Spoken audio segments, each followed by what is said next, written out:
Hey everyone, I'm Nicole Wallace. Brian has the night off. We're following breaking news tonight, a big blow to the White House. A federal court ruled President Donald Trump's immigration ban will not go back into effect. The ruling keeps the decision to block his executive order nationwide in place.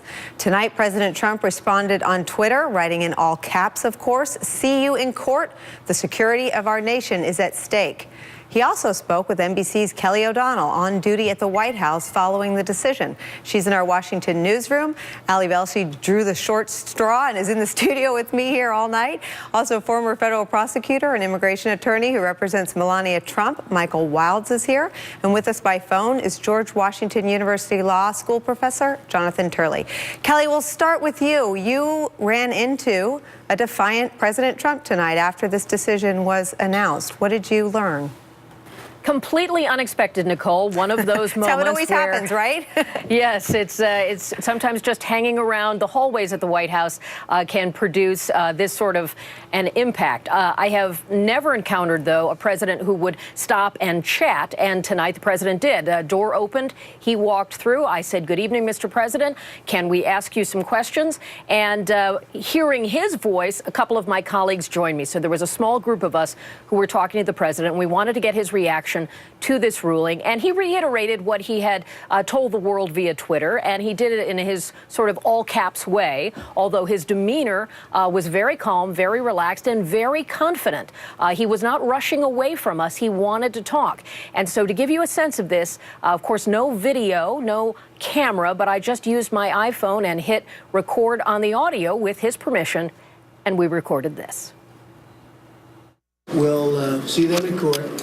It's a political decision, and we're going to see them in court, and I look forward to doing it. So you believe the judges made a political decision? We have a situation where the security of our country is at stake, and it's a very, very serious situation. So we look forward, as I just said, to seeing them in court. Sir, do you think this has undercut the early days of your presidency? This is such a core issue. This is just a decision that came down, but we're going to win the case. And have you conferred with your new Attorney General on this tonight? Is he a part of it now? No, I haven't. We just heard the decision. How did you find out about the decision, Mr. President? Just saw it. We just saw it just like you did. Via the news, et cetera, the media. But it's a decision that we'll win, in my opinion, very easily.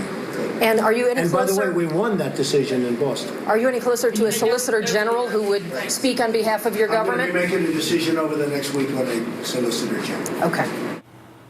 Kelly, did you get the sense that he came out to talk to you guys to put his own confident spin on this, or to lay more blame at the judiciary branch, which is something he's been doing a lot of in recent days?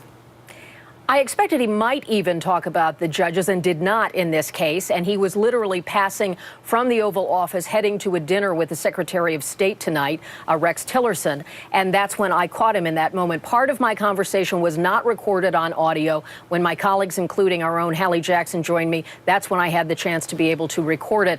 Prior to that, I wanted to keep eye contact with the president and make that moment last in order to try to get his reaction. And so I think he was not prepared to take questions tonight. He will have an opportunity to take questions when he has the 2 and 2, as you would know, Nicole, 2 questions from each delegation, the U.S. and Japan tomorrow when Shinzo Abe is at the White House. But tonight, I think we literally caught him between the office and dinner, and this was his first reaction. I also wanted to know about the Solicitor General. That post remains open, and of course, that's a crucial figure to represent the United States government before the Supreme Court if this goes that far. And I also thought it notable on the day that Jeff Sessions took the oath to become Attorney General, at least at that point, the president had not spoken to Jeff Sessions about this matter. And of course, Sessions would have various responsibilities with this kind of immigration plan if it takes some other shape later. So my sense of his expression, his demeanor, was that he was very calm, but characteristically very confident, didn't go into the deep merits of this, but also very notable that he called it a political decision. Nicole? Thank you, Kelly. And you're going to stay with us for this. But I'd like to ask Professor Turley if you could explain to us what the legal scenarios are for what happens next. Well, there's a couple of options that the White House would have. One would be to ask the entire Ninth Circuit to hear the case in bank. Usually that amounts to only about 9 or 10 judges, but a larger number of judges to review what the panel did. given the makeup of the Ninth Circuit, that's probably not a particularly good option for the administration. The second option is to accept defeat and go back down to Judge Robart and present further evidence to say that you made a mistake and you should rescind that order and correct it. That doesn't hold a lot of promise because it would take probably months to do that, and he doesn't appear to be softening in his view. So the remaining option would be to petition the Supreme Court. Now, you have to keep in mind that the administration is appealing what's called a TRO, or a temporary restraining order. That's something that doesn't often happen. It puts you in a bad procedural position, which is one of the reasons that they lost this appeal. They will still be in that position by going to the U.S. Supreme Court. The other problem, of course, is it's not a full court. It has only 8 justices because we still have that vacancy from the late Justice Scalia. Whatever happens with Judge Gorsuch, he's not going to make it in time to deal with this issue if it was to go up to the Supreme Court. If you were to force me to bet, I would probably say they'll go ahead and ask the Supreme Court to review it. I thought that when I heard you say that one path involved acknowledging defeat, that was like nails on a chalkboard. None of us that follow him politically can imagine him doing that. Another legal question for you, though. Was this decision arrived upon because the ban was unlawful and unconstitutional, or was this temporary restraining order left in place because of the chaos that would have ensued if they had lifted it? Well, I think that is a very good question because I think that a lot of the media coverage is getting it wrong. The Ninth Circuit did not rule on the merits of the executive order. It did say that it believed that there was a likelihood of success favoring the challengers. And so in fairness to them, I think this is a significant victory. But the court did not get into much of the detail. Indeed, you could read the Ninth Circuit opinion as a bit of a slap at the Justice Department. There have been some of us that have been questioning how vigorous the Justice Department has been in advocating the side of the administration. The oral argument was a bit lackadaisical. And this has not been what you would normally associate with the sort of an A-team. So the court actually said at various points, you haven't given us any evidence to support your arguments. I'm sorry, go ahead. Yeah, one of the most interesting aspects of that is, and I think this is going to be a controversial part of the Ninth Circuit opinion, they focused on permanent legal residents who have been exempted under the order. That occurred a few days after this executive order was rolled out. Those people have been allowed into the country.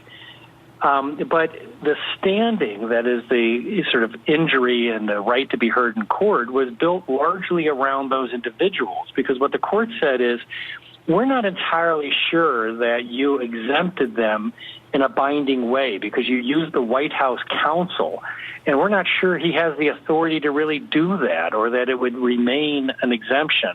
And so we're going to treat them like they're still in the mix here, and that gives the challengers a superior position. Let me get you to weigh in on this, Michael Wilds. There's a line in the New York Times piece tonight on this. It says, in its briefs and at the argument, the administration's position evolved, just as Professor Turley is alluding to.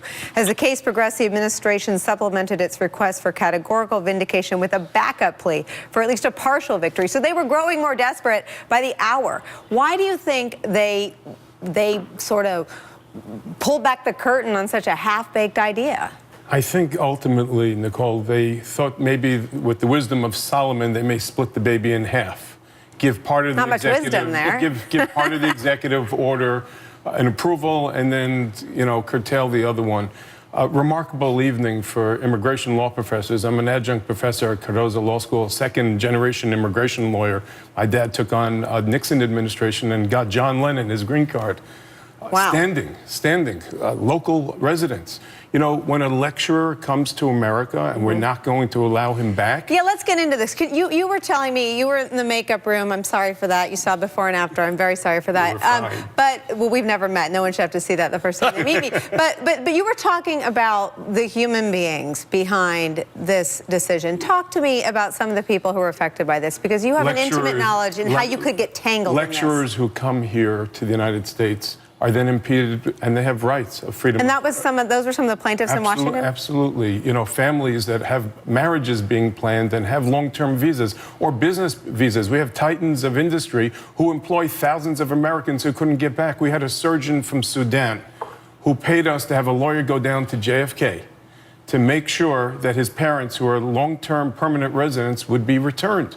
He, thank God, cured that child. But should he be paying a lawyer? Should a lawyer be profiting and going down to JFK? Now, to the government's credit, the federal prosecutor in the district treated the family with, you know, kid gloves and was very delicate. Look, this great experiment that we have on immigration and democracy, it's our national DNA. This president is no doubt a patriot and wants to get rid of the holes in the system. We should have extreme vetting, and there are a lot of ways to do it, but we have to do it constitutionally within the ambit of our rules. And thank God the president actually tonight is saying, I'll see it in the courts. Yeah, so Ali, I want to ask you about this. We talk a lot about alternate facts. Wasn't there an alternate way this could have been rolled out where we wouldn't be having any of these conversations? If this had been done in a way that had carved out green card holders, that had carved out people here. Yeah, if it had been done with some forethought, with cabinet secretaries or cabinet officials involved, by talking to Congress, because there are a million ideas about how to fix immigration. Everybody gets that it's sort of broken in this country, but,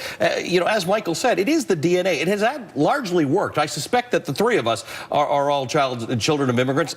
You know, at some point in our careers, I'm actually an immigrant. So it has largely worked, and it's a little bit broken. And so that's part of it. What I thought was really interesting is that a number of people spent a good part of this day warning Americans that the court should not be involved in national security issues or questioning the elected president of the United States on issues of national security. Sean Spicer said it today after the ruling. Trey Gowdy, the representative, has put that into his press release. It's important, this little piece of the ruling that said that it is beyond question that the federal judiciary retains the authority to adjudicate constitutional challenges to executive action, because one of our complaints here is that the legislative branch of government's been a little bit quiet recently. They've been rubber stamping nominations, but we haven't been seeing a whole lot of what are you trying to say? It's not that they've been quiet, it's that the White House hasn't given them anything to do. The White House is running roughshod over the other two branches of government. By governing by executive order. Today, the judiciary pushed back and said, we're actually here. Let me bring Professor... I'm sorry, go ahead. To the credit of the president,